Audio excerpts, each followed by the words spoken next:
We come together in this moment. We bind our hearts and minds, for we all form a tapestry woven from one life, one creation, undivided, all unique expressions of God. We come together now in one accord.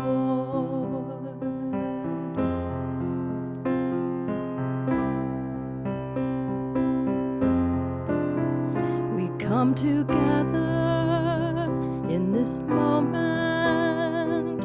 We bind our hearts and minds, for we all form a tapestry woven from one life, one creation, undivided, all unique expressions of God. We come together now in one accord.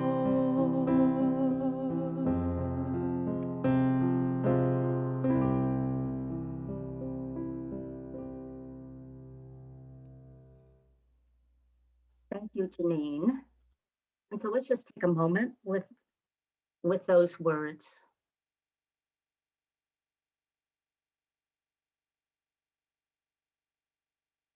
And we hold that idea that each of us are here by divine appointment, that each of us are the beautiful threads of a tapestry that comes together in every moment, this creative tapestry of our lives. And all the threads of those around us that bless us, that challenge us, create this tapestry of love. And so this morning we come together with our prayer. And we take a deep breath, knowing that as we breathe, it is part of that one breath, that one mind, that one heart, that one love. And our prayer, oh great love, thank you for living and loving in and through us. May all that we do flow from our deep connection with you and all beings. Listen to our heart's longings for the healing of our world as we open to the infinite field of compassion, wisdom, justice, peace, and radiant well-being that is always available. From this place of conscious oneness, we choose to live our lives in your flow. And we offer our prayers in all the holy names of God. Amen and amen. So welcome to Sunday, and also welcome to all those who are joining us later on YouTube. Just know that we hold that in our hearts, that you are part of this family and this experience. And if you're with us for the first time and you want to learn more about Unity, you can go to unity.org.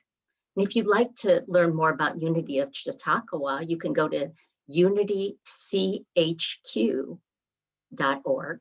And of course, Chautauqua Institute, where we have our summer 10-week program, is at chq.org. So just so glad to have you here.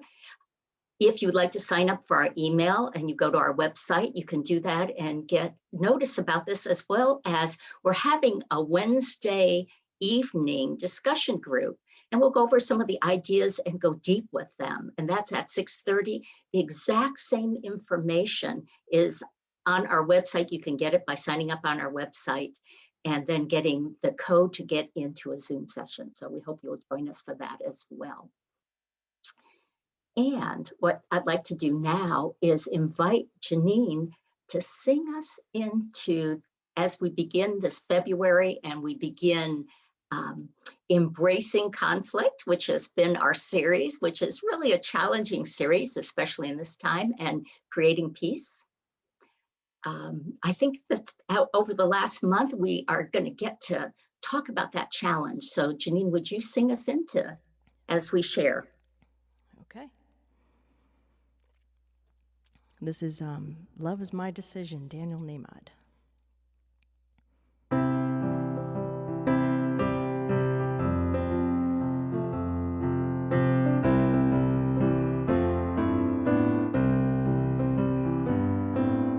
Love is my decision.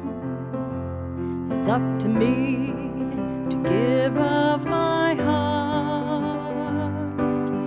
Love is my decision. No one else can tell me to start. And once I decide to change my mind, God will show me how. Love is my decision right here and now. Love is my decision.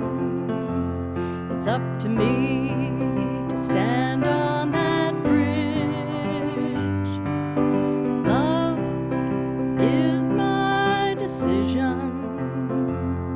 No one else can make me forgive. And once I decide to change my mind, God will show me how. Love is my decision right here and now. Love is my decision. It's up to me to dance down that road. Love is my decision. No one else can lighten my load. And once I decide to change my mind, God will show me how. Love is my decision right here and now. My decision right here and now.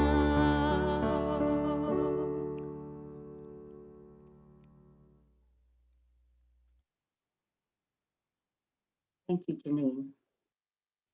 Let's just take those words. I don't know if you've been like me, most likely, and kind of watch some of the news going on. Janine and I both came up with Love is My Decision independently of each other, which I thought was really interesting. I texted her and said, what do you think about this song? And she said, you know, it's funny, I just pulled that song out myself and have been playing with it and thinking about it. And I thought, what is that about? What is it that's calling us right now? Of course, it's February, right? Last time we met was early January, and a lot has happened since then. And February contains a lot of things we celebrate. One of them is Valentine's Day, right?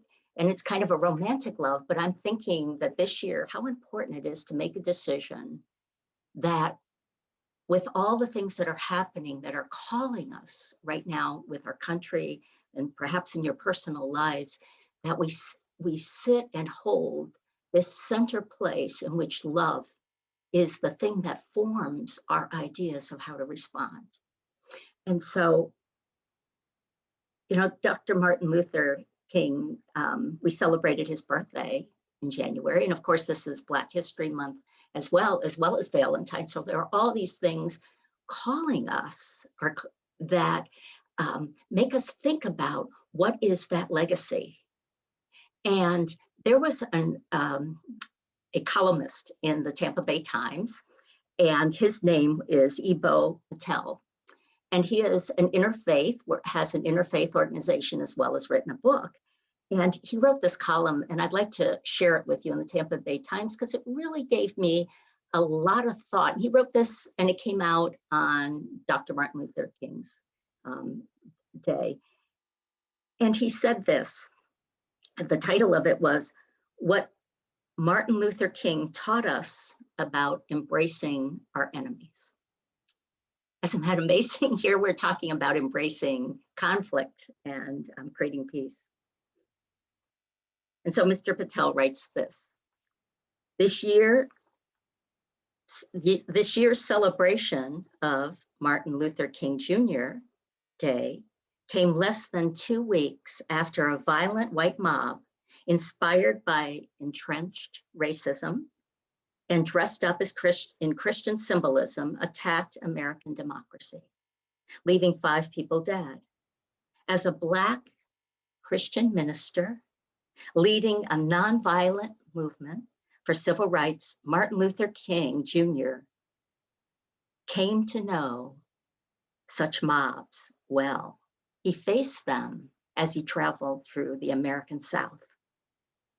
So he asked this question: what might we learn from how King dealt with such mobs in his own time? It is reasonable to believe that King would support holding people accountable for crimes committed. And let me just stop right there, because I thought about accountable in the fact that King stressed love. And I realized that there was a version of accountable that I believe is loving, and that there's a version of accountable that is shaming, that is revengeful. But at the same time, I thought about our children when they were young and how important it was for us to do that without ever shaming them when they were acting in ways that weren't good for the family and not good for themselves, that we held them accountable and yet never kicked them out of our hearts. So I love, because our country's talking about accountability right now, I thought, and I can't say that the people in our country that are looking at accountability will do it in a way that doesn't kick a person out of their heart. In fact, loves them into accountability. But King also, he writes, had a higher hope for at least some of those who were part of the mob, namely that they might be changed and then included in the beloved community of American democracy. That's a quote from King. And I just thought, can you imagine 60 years ago and those words are just as strong today. It was towards the end of the Montgomery bus boycott, after enduring a year of death threats, false arrests, and firebombings from white mob, that King spoke of, and quote again his words, the glorious opportunity to inject a new dimension of love into the veins of civilization. Wow. So when I get caught up in some of the news, and I read this, and thinking, where are we going? This doesn't look like the right direction. But the truth is, there is a direction in it. If I can look at a higher view and understand what is asking to be healed.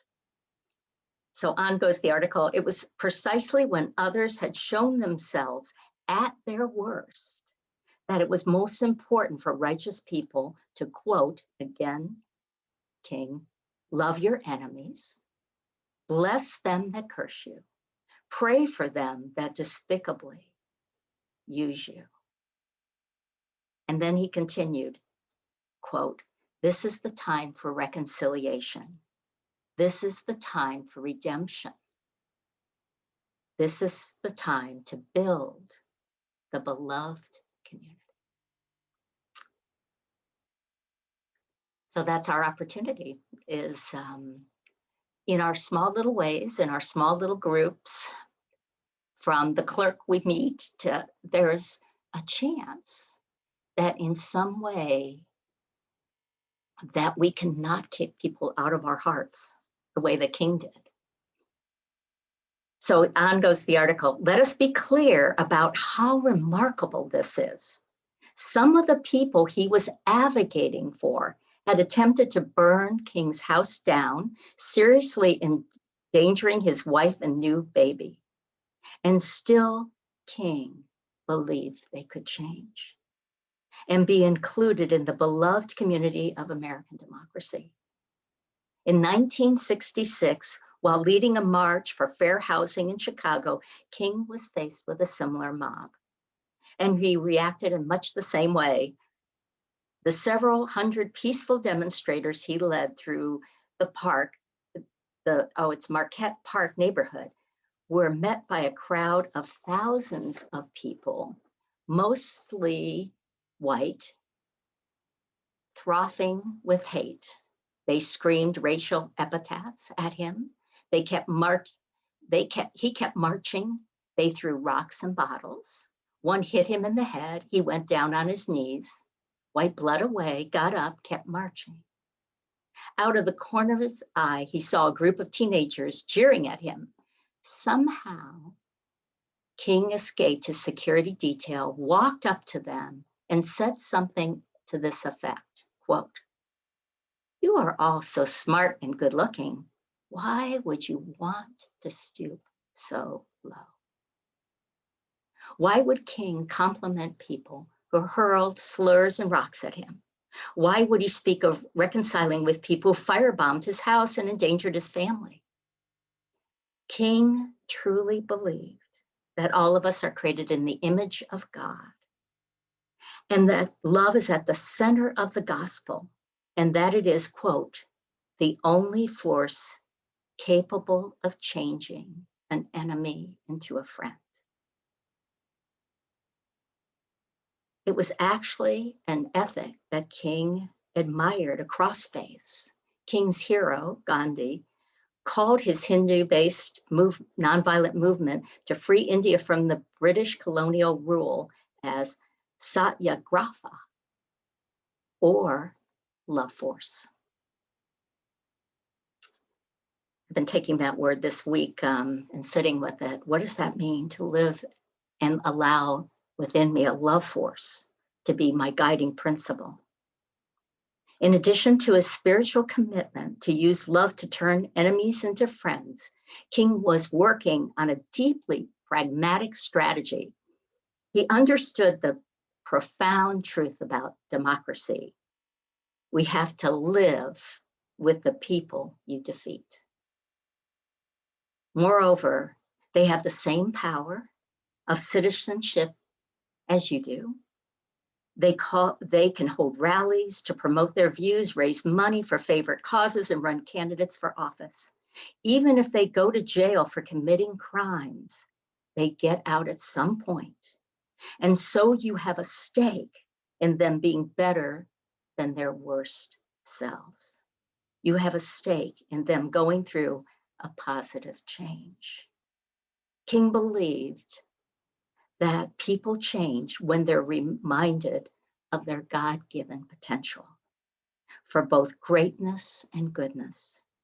And he effectively said to the racist mobs, "This is not all that you can be. Your potential is much greater than this. Even though I am a target of your hate, I see so much more in you. I'm going to remind you of your greatness and goodness, and I'm going to convince you that I'm building a world where your greatness and goodness can manifest. You will like yourself better in this world. And in this world, we will be like brothers and sisters." And then he finalizes his article with, "If we have a healthy and diverse democracy, more of us will need to have the Martin Luther King Jr. talent of seeing people who are at their worst, that they can be something better."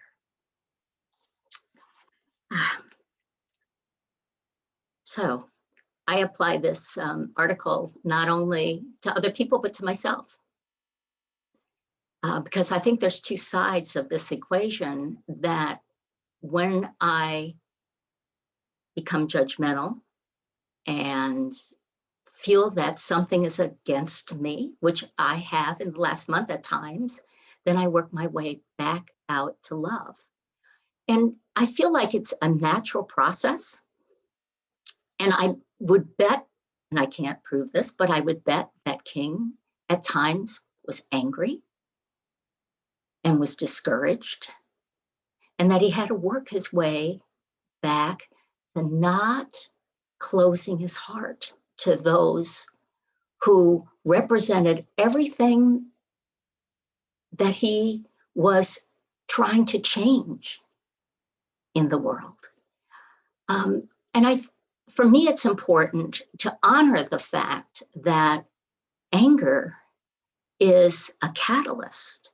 It is a wake-up call. And so King's and his work there had to be a lot of anger about the way that the Black community was being treated and denied equality.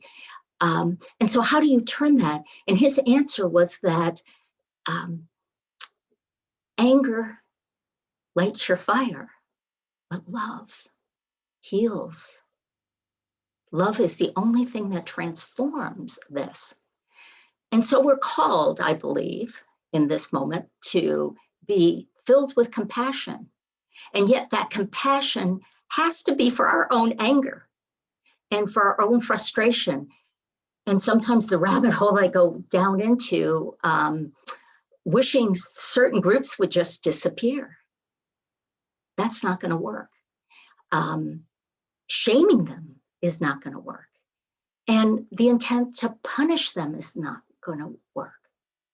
I do believe accountability works, but only if it's an open-hearted accountability that invites them into who they are.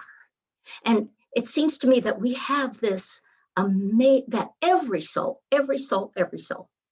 when we were born, at the very moment we were born, there was this part that wanted to live out this God consciousness, what we call unity of the Christ, that divine pattern that Jesus exemplified, that we all have, but we've put all these layers above it that were our protection from the environment that perhaps we grew up in. And so when we look at people that are shouting and screaming and want to hurt other people and want to control, we have to look at the fact that those are their outer layers. But under that layer, and I'm not saying this is going to work, and King knew it didn't work with everyone. It's a slow process. One neighbor, one person we happen to meet in the environment at a time, that we've kept a place. And I think people can can't you pick that up when somebody is shut down around you and you can just see them close, or when they're open, even in the midst of your worst behavior, they're looking beyond that, knowing that there is that spark in every person. And so Gary Simmons talks about, like, what does it do? You know, he talks about the four winds of conflict. And we're going to take that over the first Sunday in each month as we meet. We're going to talk about that. And the first one is, which I think just fits so perfect with why we cannot keep our hearts open and express the love that is our very nature, is he calls it that we believe we're separate. And that, if you remember, The Eye of the Storm, the book that we're using, talks about, like, our experiences are like, we can choose to be in a hurricane and we're out in these winds, and he calls these the winds of conflict. And he has four of them. And the first one, like I said, is separation. So we're sitting in separation. How do we move to the center, that place of peace? And in our chapter this week, it's the 5th chapter, and the 6th is communion. And so let's start with separation, and let's look at the fact that we are taught as children that often let's say we're not taught rather than we're taught. We're not taught of our wholeness often and our worthiness. And it isn't because our caregivers didn't love us, or maybe the teachers, or that even our culture, but we pick up all these things that our caregivers were taught some things, then they passed it on to us. And many times, the thing that was passed on that I see in my life that was passed on as a child was look to the outside to please other people and to follow the rules, and then you'll be good.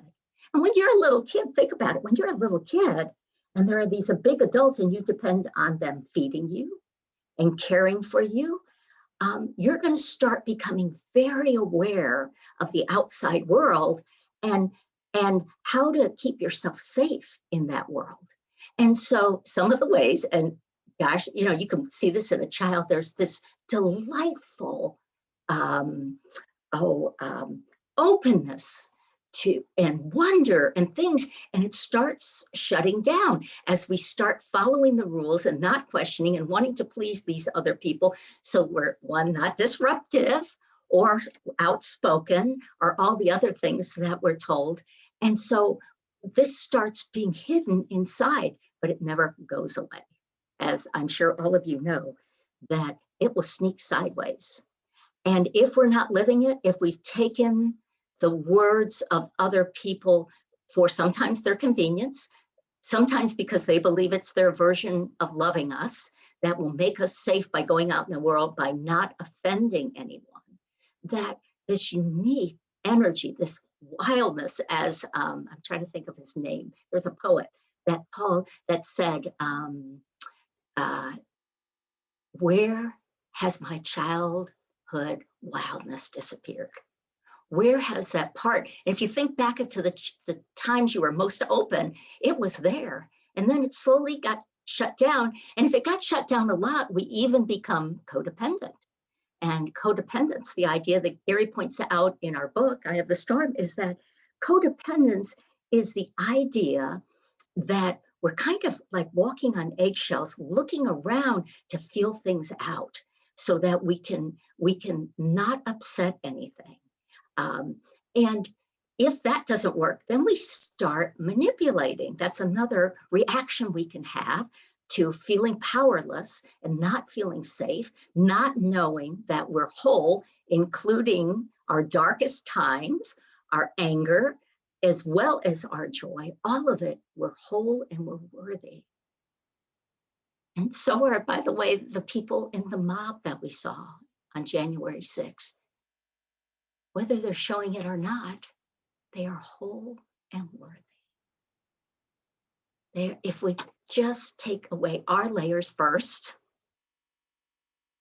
and then we refuse to see anything. And again, that doesn't discount accountability, but it does say, I know who you are. And like King said, and you're more than you're showing me. You're more.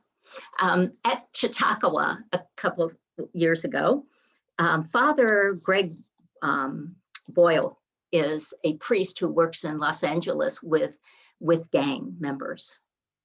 And if you look him up and you read his book, and he presented these stories that we were in the amphitheater and tears are running down our cheeks, because he talks about seeing people that have messages of how unworthy and how hateful life is, and he gives them a different option. And do some resist that? Yes.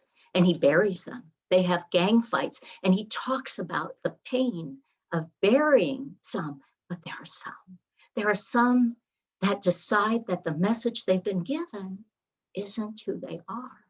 And that shift is so profound.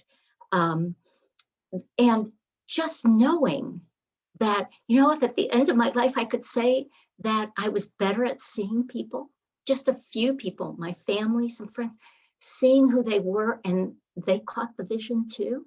And I especially could see myself as not the mistakes I've made, but instead as the learning, as the growing, knowing that the joy in my life is to bless me, but the conflict in my life, the conflict is to see where I don't feel worthy and whole. It's my test to see who, and it was King's test. And the author, Patel, Mr. Patel, he talked about all the wonderful ways that King held it, but I'll bet there were times he didn't.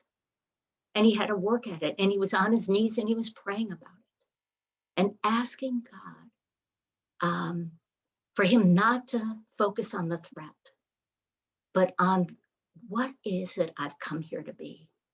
What is it have you come here to be?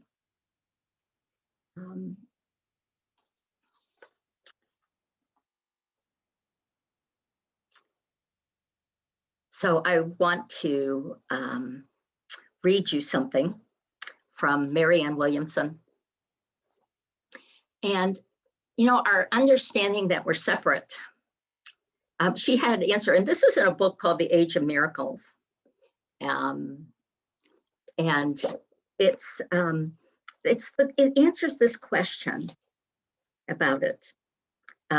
Because we've adapted to the outer world and we've decided to live according to what the outer world instead of that inner, how can we do a shift? And she has this most wonderful, so who really are we? And this is what she says. We can help release the drama of our childhood by redefining whose child are we? We are products of our family of origin, to be sure. But who is that exactly? Our mortal parentage or our immortal one?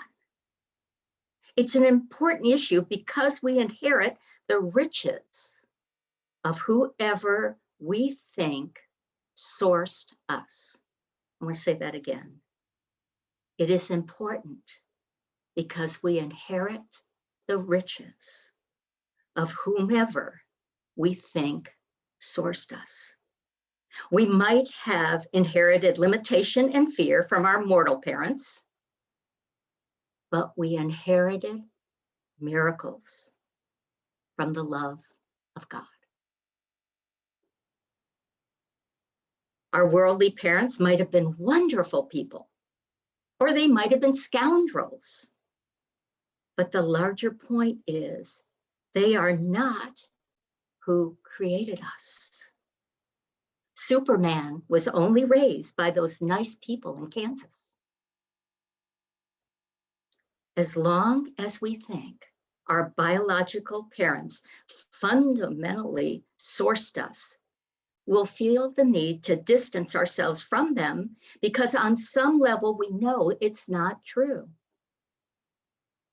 When we see that, in fact, they're simply fellow souls who gave us a tremendous gift by bringing us into this world, then hopefully did their best to take care of us and raise us right, we realize the significance of the debt we owe them.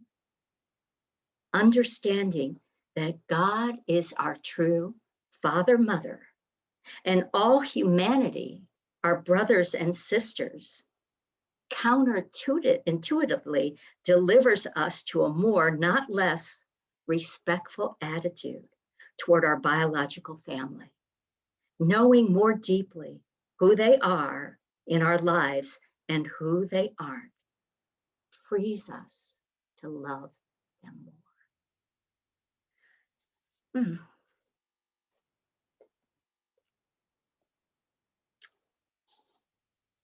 So let's just take a moment and think about that. I mean, that's an interesting thought. And look at how you might be thinking about what I read.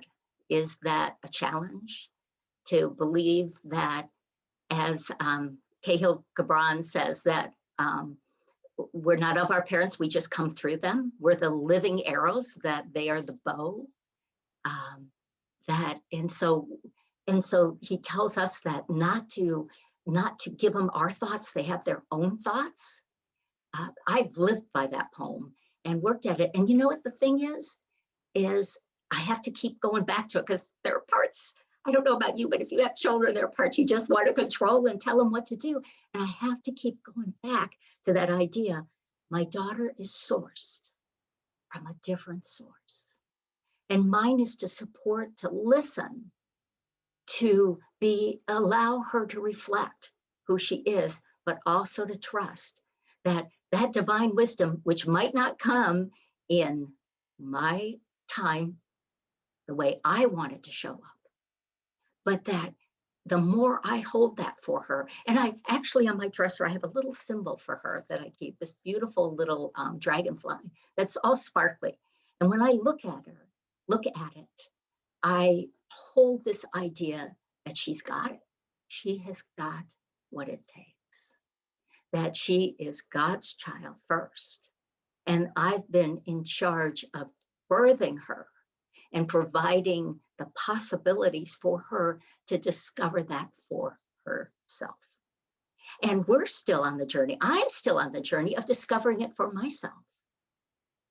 And the more I've discovered it for myself, the more, just like Marianne Williams said, the more I could love my parents. But when I didn't know it, when I was trying to live up to their idea, which wasn't who I was and am, that I fought with them.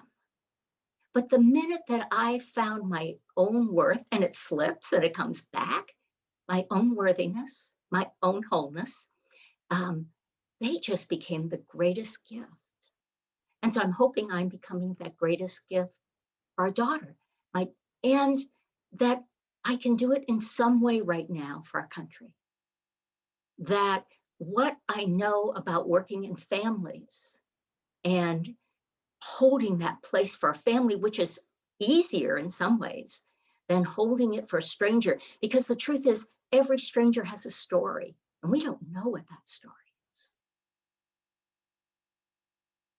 And we only have we have people acting out right now on the news, right? We saw people pushing into the Capitol, violent.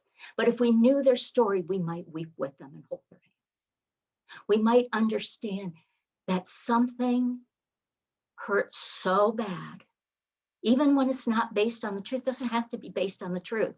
We still have to honor that it hurts. And that's our oneness. That makes them our brothers and sisters. They have pain. We have pain.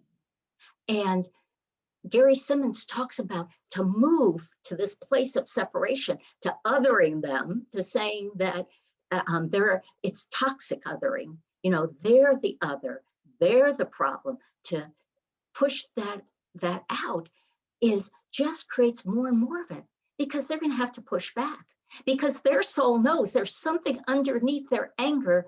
Their soul knows they're not that. They're not that. So when I accuse them of that and add shame onto their already struggle, they've got to push away from me. And so, as King said, it's that anger never heals, only love. Anger awakens us to what needs to be done, but only love transforms us. And so I want to read a chapter from the second part is to go to the center of, in our chapter, to go to that center of the storm requires that we embrace a communion with knowing that if we're all sourced from God, or whatever we call this intelligence of the universe, whatever name we call it, if this is our source, then everyone is our brother and sister. We don't let them hurt us. We don't allow them to do things that hurt the country. We don't allow them, but we hurt the country. I was thinking, it just came to me, we hurt the country too when we push them out of our hearts. We're just as guilty as that. When we want to punish them, we want to see them punished or hurt, rather than called to love. And so this is what he says about the judgments we have about that. Gary says in the chapter, on chapter 6, No judgment is about you. It is about the person who is doing the judging. So let's say judgment's coming at us. But when you react by making the other person wrong or defending yourself, you make the judgment mean that it is about.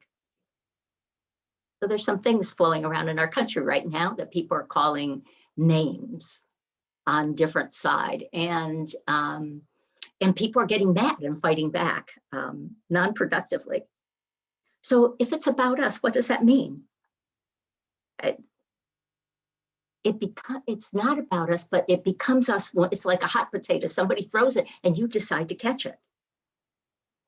It is about, instead, it's about what is missing for the other person. Something is missing in the other person. It's about what the other person needs or what the relationships need.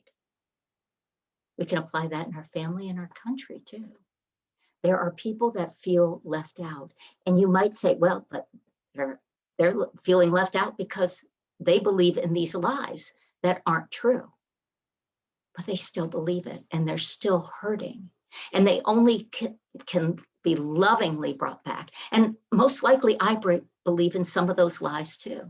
And there are times when I feel the victim. And then I have to go back again and go that this is what something is missing for me. Something is missing for them and what our relationship needs. Or is it about what you said or did that caused someone's concern? In any case, it is important that you have the information because it gives you the chance to fill in the gaps. And so right now our country has some really big gaps that need to be filled in. And by the way, I believe that for every person we see that's causing more of a gap, there are 10 that are filling them in right now. I listen to a lot of different people speak. Some of the Chautauqua people that have gone to Chautauqua, I listen to their podcasts. And when you go out into the community, the ones that don't make the paper, there are a lot of people working on these gaps and to repair the breakdowns and discover the missing pieces in the intention to create communion, which I would replace that, Gary's word, with oneness. So you see, judgments are not about you. They are for you. Judgments are not about us. They are for us. And that doesn't mean that when don't kick someone out by defending ourselves, arguing with them, but we actually listen with wonderment, curiosity, as if we were small children listening to the world. When we were little, we were so interested in all the world. But once we got this pattern, we started shutting down and having all these ways we decided to see life. And so we're seeing only this tiny sliver. So if we're willing to open up and say, I'm just going to, actually, thought came again. When I took this course in management when I was in the corporate world, and the teacher was also a Unity person, but he was also a Presbyterian minister and went to Unity, and he was the professor at Eckerd College. He took the word judgment and he hung it, and he's above on the ceiling, and it would sit over as we were learning. And he said, every time you see it, say suspend judgment. So that's always kind of my picture of it. Like when I'm in this angst feeling and if I'm reading the news and I want to know what the news is, but I don't want to go to the place where I close my heart. And so we suspend our judgment. And in that, we start hearing what's missing. Something's missing in our country for certain groups of people.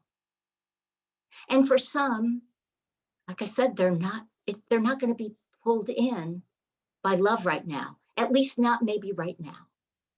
But in the length of things, we have to trust that there really is, under this fear that is being expressed, and sometimes violently, that there is a desire for communion because it's been lost. Because it has been lost by us, many of us in the country, because maybe it's been lost in their families. And so our invitation is to be the compassionate, to use the frustration, the anger, and move it into a place that continuously takes us to an open heart. And so I want to read from another book. This is a book I just got this week, and I'm excited about it because I've been following this woman, and it's called See No Strangers. And maybe some of you have heard of Valerie. She has a movement called Revolutionary Love. And if you look on the website, she has all these TED Talks. She is an amazing woman. She's Sikh. Her religion is Sikh. Her uncle, and I hope I have this right because I watched her TED Talk a little while ago. I know it was a family member. I think it was her uncle. If you've seen, there's some Sikh people at the Sikh religions represented at Chautauqua. They have a turban on their head. And after 9/11, her uncle was killed by a man ranting and raving that he was responsible for the 9/11. And if you know about Sikh religion, you know it is based on revolutionary love and peace. It is one of the most centered, peaceful of the religions. And so it called her through her sorrow, she describes her journey through sorrow to creating this place of love. So I'd like to finish with reading from See No Stranger, one of her paragraphs about this, and I'm excited. I've just begun reading it, so there's so much more that I can't wait to read. And maybe, who knows, maybe we'll share this at some point, some more of it. She says, the call to love beyond our flesh and blood is ancient. It echoes down to us on the lips of indigenous leaders, spiritual teachers, and social reformers throughout the century. Guru Nanak called us to see no stranger. Buddha to practice unending compassion. Abraham to open your tent to all. Jesus to love our neighbor. Muhammad to take care of the orphan. They all expanded the circle of who counts as one of us, and therefore who is worthy of our care and concern. These teachings were rooted in the linguistic, cultural, and spiritual context of their time, but they spoke of a common vision of our interconnectedness and interdependence. It is the ancient Sanskrit truth that we look upon anyone or anything and say, Tat tuvam asi, I am that. In the African philosophy, Ubuntu, I am because you are. In the Mayan precept, La Ketch, you are the other me. And at the end of the book, she ends with this little line. You are the part of me I do not know yet. You are the part of me I do not know yet. And so it is. And so let's take that into meditation.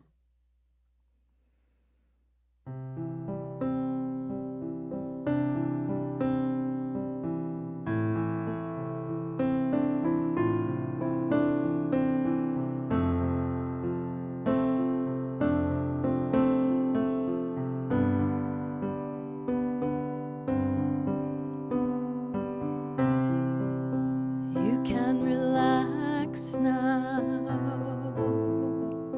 Come on and close your eyes. Breathe deeply now. I am with you. Oh, my sweet, sweet child. Who do you think you are? You are the child of God, and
understood.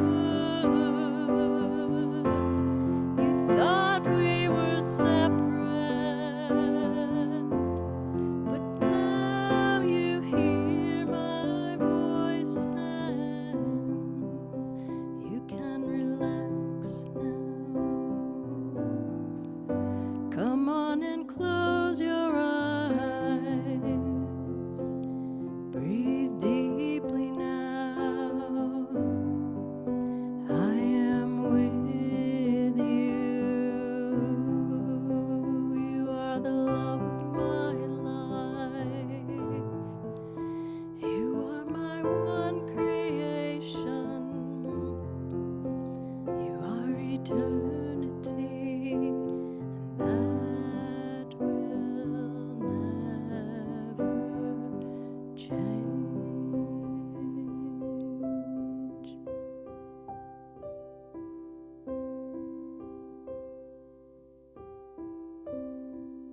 So I invite you now, if you haven't already, you may choose if you'd like to close your outer eye.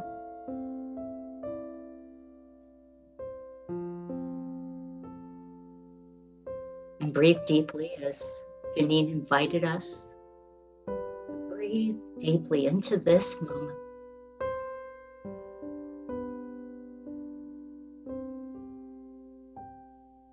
And we just take a gentle inventory from the top of our head to the bottom of our toes, and just notice if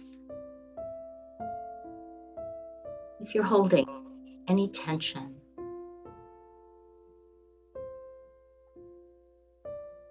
You may want to soften your eyes and your jaw, shoulders, moving down your torso into your hips and legs and feet, and through your arms and hands. Again, Janine's words, you can relax.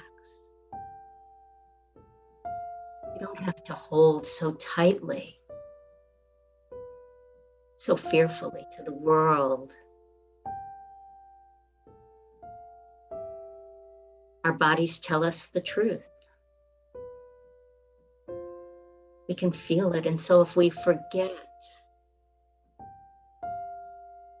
or we don't recognize that we're tense, we just come back to the body.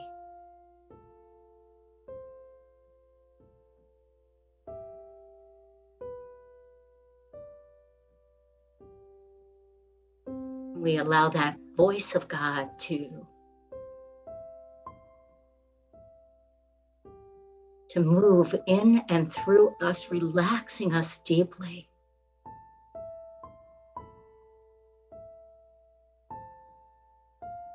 You are my beloved,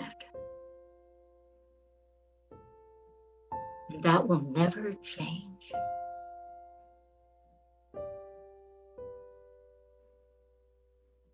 We are waking from a dream.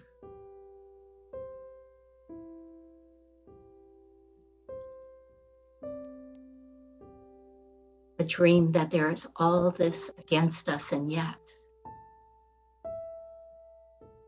we've forgotten. Within the center of our being is an energy that is so for us.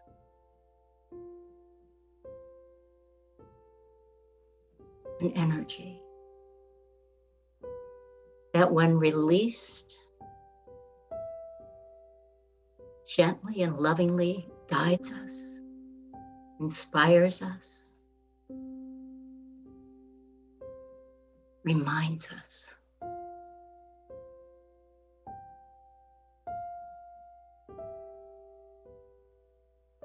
And so take a moment now and bring someone dear to you in your life.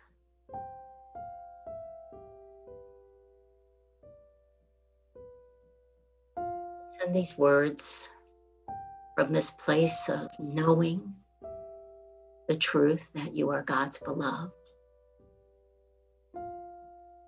And whisper for them, you can relax.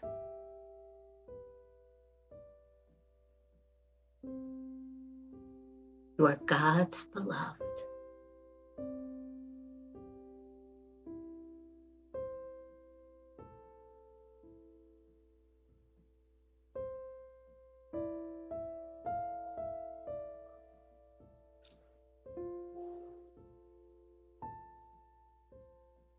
And let that sink deep within you and that energy moving towards them. You might even notice, if you're picturing them, that they're smiling, that they're softening in their trust.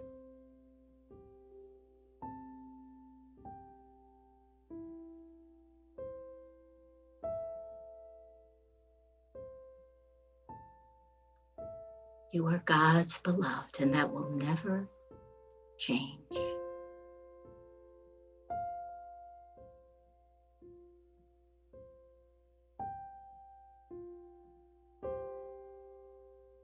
And so now we expand that knowing, to hold the vision right now for our country, for both sides of arguments that are going on, and for all those that aren't included in the argument, and perhaps are not feeling upset, but we want to hold that for our whole country.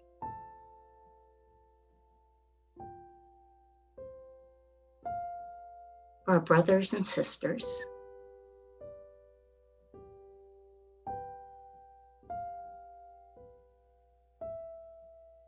I am that.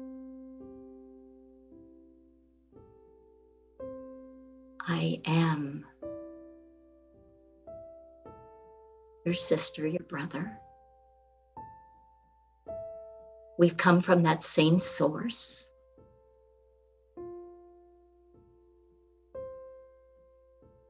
And my prayer for you and for me is that we remember.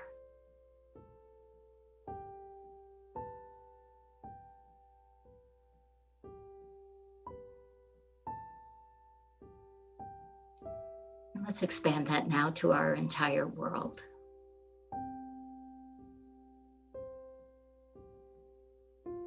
And we embrace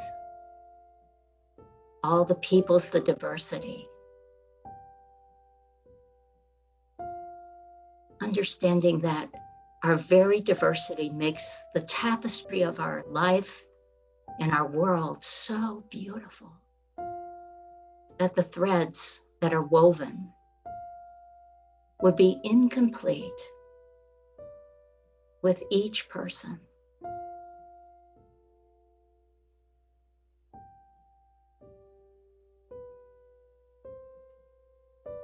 And so we surround our world in that love, that relaxing love of God,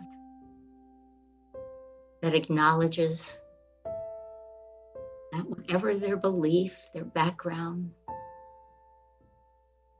they're the beloved. That every soul is seeking expression or is hurting because they have covered up that truth.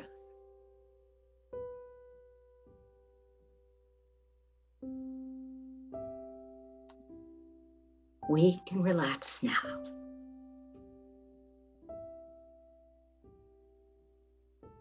I can relax now in the silence.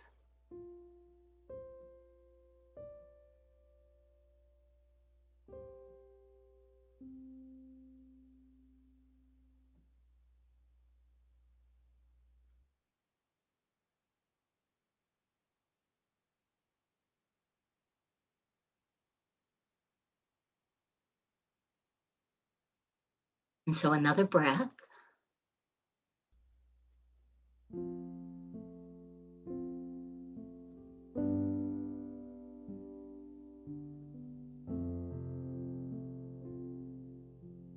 I am that.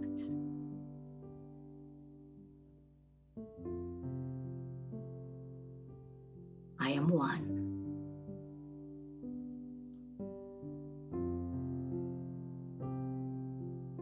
And so it is. Amen and amen.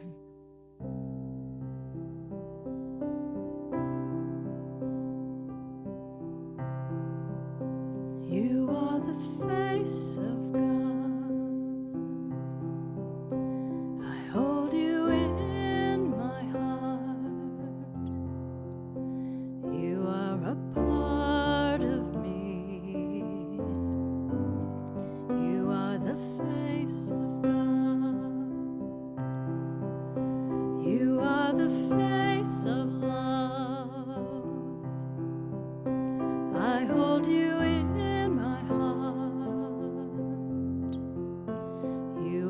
my family. You are the face of God.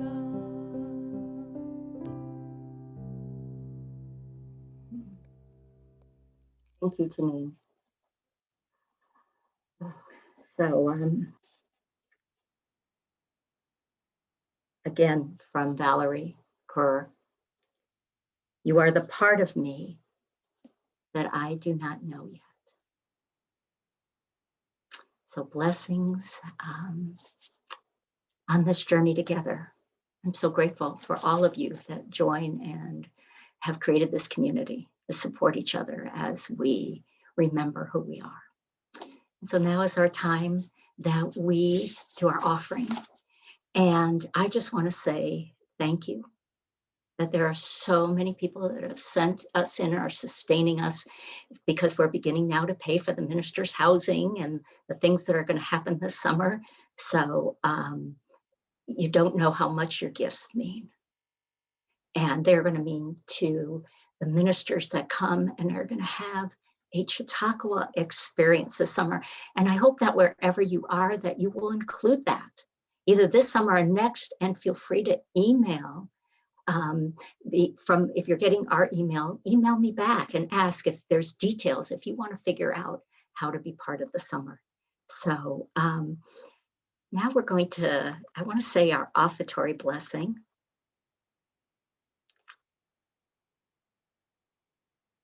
And wherever you are, if you would hold your hands out and realize that it's not only your gifts, but it's also the consciousness that you bring to this experience that changes everything. And so together, divine love through me blesses and multiplies all that I am, all that I have, all that I give, and all that I receive. And I am grateful.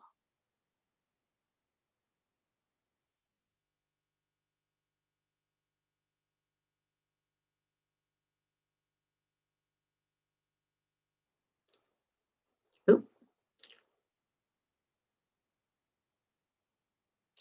And do I have you, Janine? I don't know if I have you. I'll just There have you a are. grand old time. Okay, I heard I you. am so blessed. I am so blessed. I am so grateful for all that I have. I am so blessed. I am so blessed. I am so grateful. I am so blessed. I am so blessed. I am so blessed. I am so grateful for all that I have. I am so blessed. I am so blessed. I am so grateful. I am so blessed.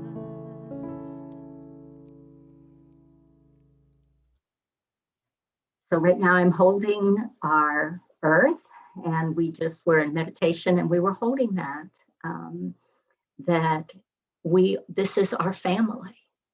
And not only this, but the animals and the very water and the earth are part of the blessing that God has given us to preserve and to love. So would you say our unity prayer of protection together?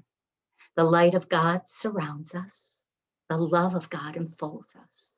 The power of God protects us. The presence of God watches over us.